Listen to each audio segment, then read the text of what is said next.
really am scared because I've been watching too many bear attack and crocodile and wild animal attack videos, and I'm scared. Well, I'm not scared, I'm more unsettled.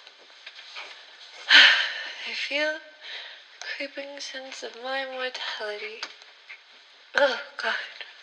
Wild animals are crazy. They're so cool, but they're also simultaneously the scariest fucking things in existence. I mean, predators. Oh, I'm gonna sneeze. Wild predators. Yeah, these scare me. Oh, God. You know, I was in the forest today, and I was sitting down, and I heard feet crunching, and I was like, okay, I don't know what that is, but I'm gonna probably go somewhere else. And it was horrifying, and I was like, so I sang a song, so that the bear would know that I was there, if it was a bear, or I don't know. It was just creepy to think about.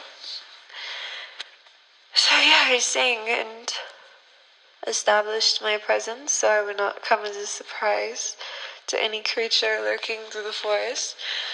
And yeah, and it just, I don't know, I didn't have any bear spray or anything on me because one, I don't really like to carry bear spray because I like my hands to be free.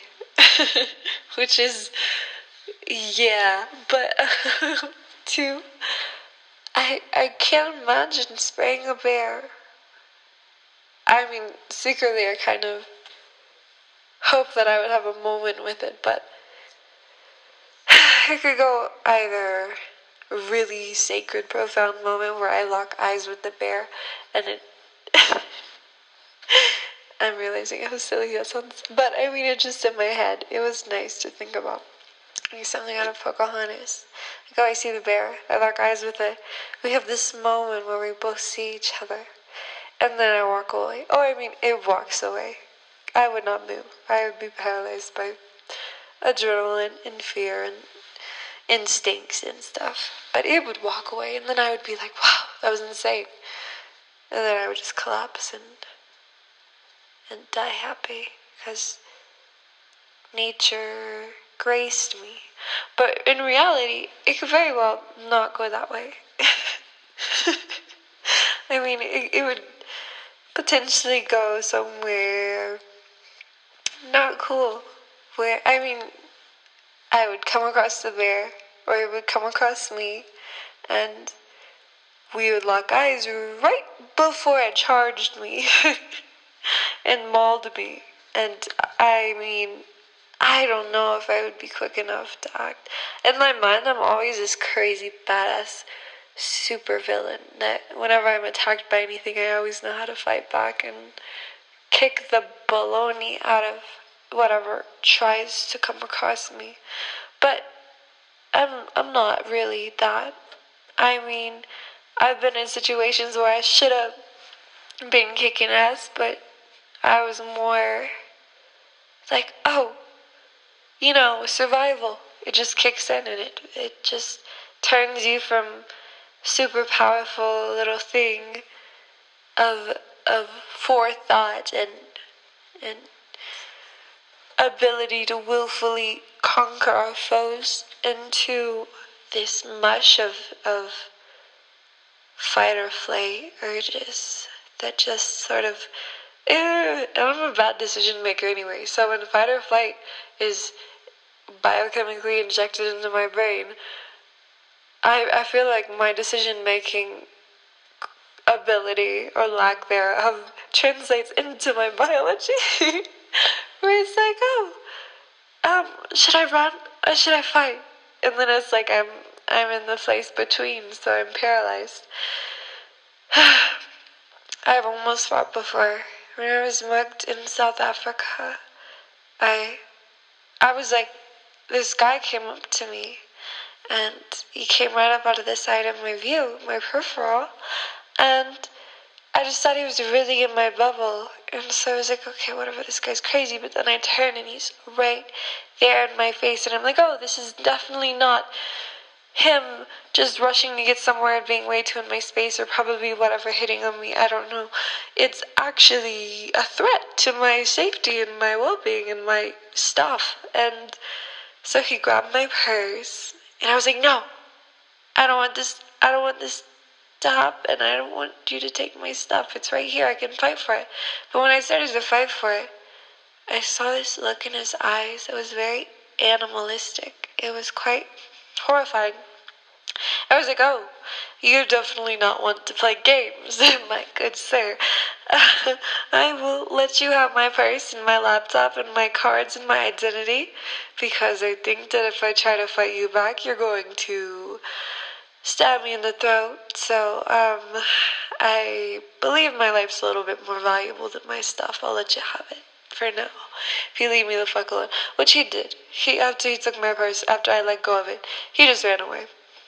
And because he had secured his loot, and I was just standing there like, oh God, why must this savagery persist? Oh, but it was intense, and I remember very vividly the look in his eyes as being this very primal, very strange looking. I mean, it wasn't strange, it was just new to me. I'd never seen something so deep in that survival urge, that fight or flight place. And it was so manifest in his eyes, like this was a man who had been fighting his whole life. He was not running. He was a fighter, and he was I don't know if he was a killer, but he definitely had the makings of a killer in his eyes. And yeah, it was like, oh no, I am a suburban girl. I grew up in a gated community. I knew nothing about this lifestyle. It's just, I don't know how to relate to the idea of not being able to survive, because my needs were always taken care of. And so when I saw that, I was like, wow, this is humbling. This is very humbling. Even though he's taking this stuff from me, I feel like I'm learning a lot from it, from having my stuff stolen, from having that experience with him. It's kind of like the proverbial locking eyes with the bear. I was there and I locked eyes with it, and there was that potential of death. But nature graced me through a human, because humans are still technically nature, as much as we seem to forget. We seem to think we came out of the asshole of some... Sorry. I'm gonna sidestep what I was gonna say. Because it's likely to offend, but it's all said in jest. And I mean, yeah, I'm a very jestery person. I say things just comically, without really holding back in terms of the crudeness of it, I suppose. But yeah, it's just a quirk, I guess. At the end of the day, I'm a little bit less scared since I talk to my phone like an audience, because I was really unnerved watching those videos. I don't know why I did it to myself, because I'm really fascinated by it on a sort of primal level. The idea of being mauled by a creature, that breaks my brain.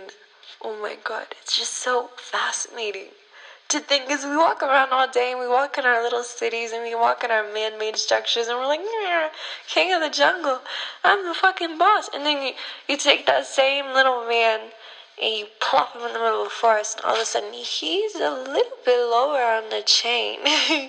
No matter how many accolades he may have, in society, he is still just as subject to the whims of nature as anything else in the world. And I find that a funny, intriguing concept. Because it really shows us we're all kind of on par on a biological level, in that we're in this game of life and death, and it's a matter of survival.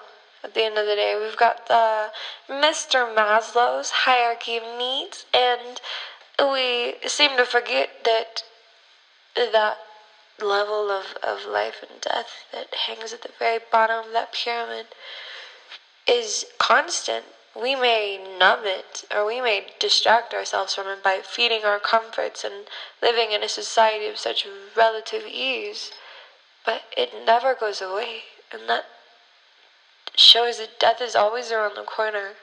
No matter what we try to make ourselves believe, we can never escape that as a reality. If the world and society as a whole was wiped out right now, we got hit by some big old space rock, and all of our structures were crumbling, and we entered into this dystopian wave.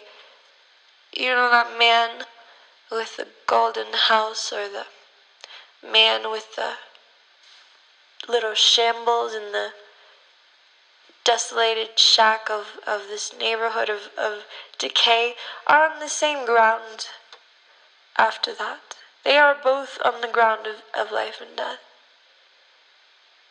And that is in itself such a beautifully poignant perception to possess, because truly, death doesn't give a shit who you are. You could be a pharaoh, you could be a peasant, you could be anything. You're still going to be graced by it, and no matter what, you can't turn away from it. It's there. It's this looming shadow over our human nature. I find that so fascinating. That death is like this massive fog of atmosphere that we all breathe in and eventually transform into. Kind of like the process of precipitation, but with the mind and the spirit and whatever else we want to believe goes into the afterlife. Wow, it's so crazy to think about. I love pondering things like that. They just take your mind to so many yummy places. It's like a delicious little world of feelings and emotions and textures and oh God, it's so kaleidoscopic. It's riveting.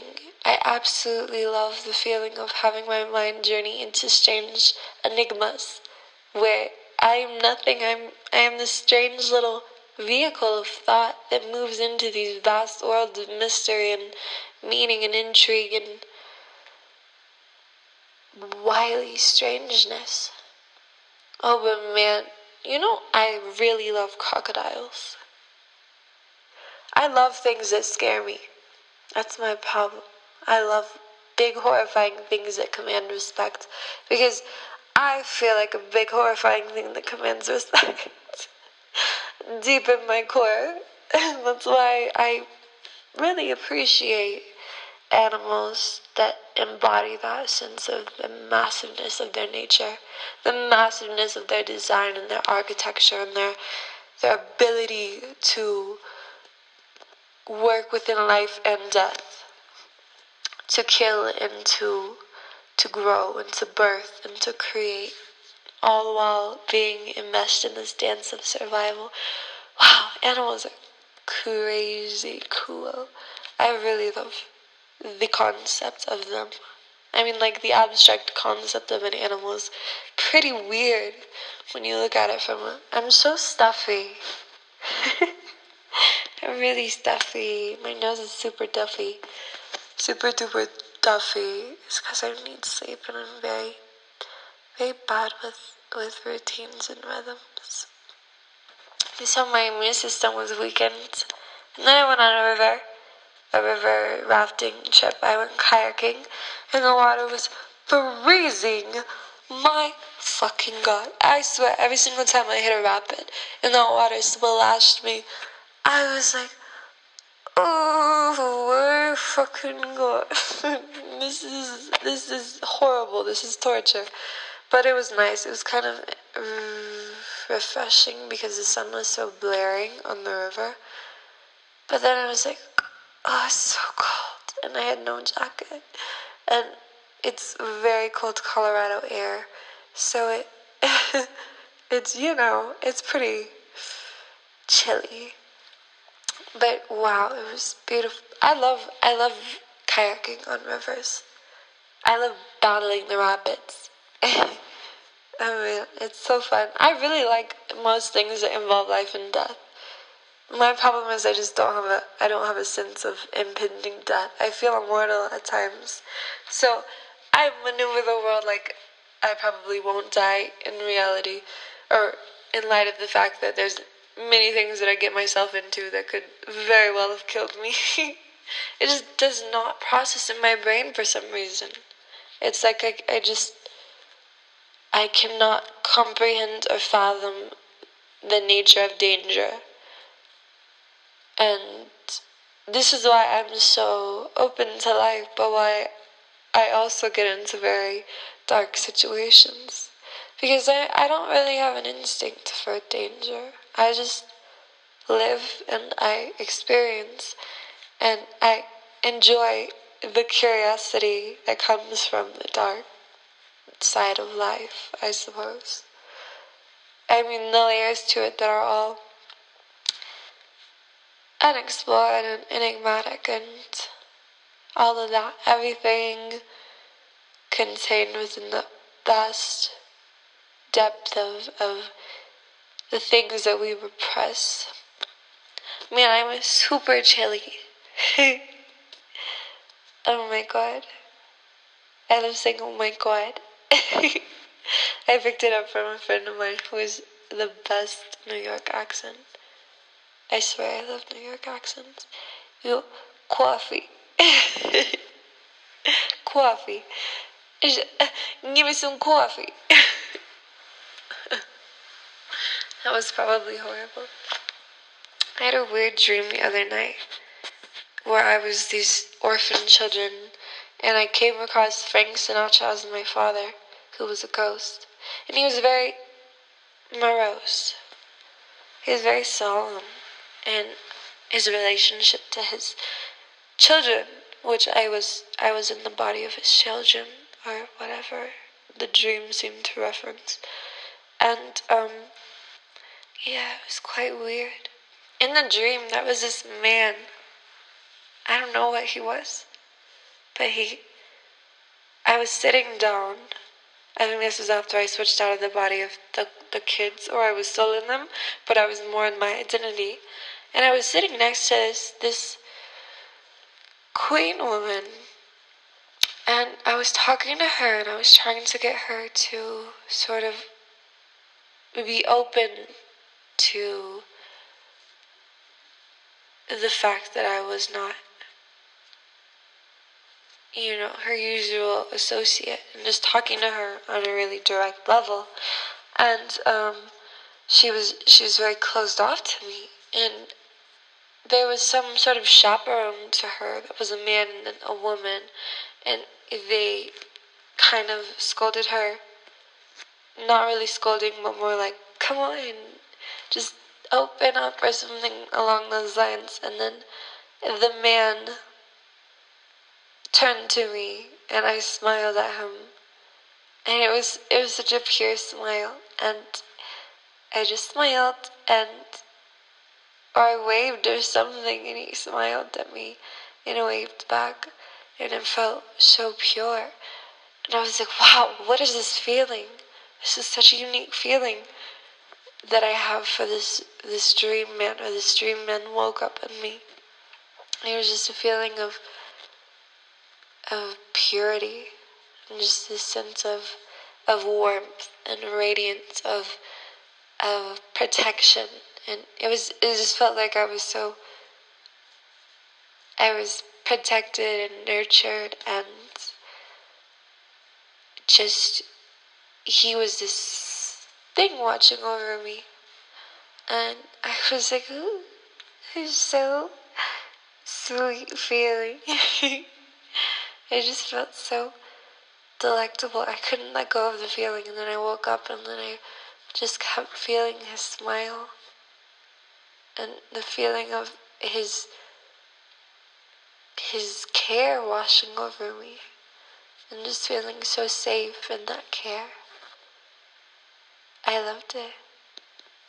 Anyways, I'm about to go to sleep, so good night. Thank you for listening to my rambles. Hopefully I can meet my dream man again tonight in my dream.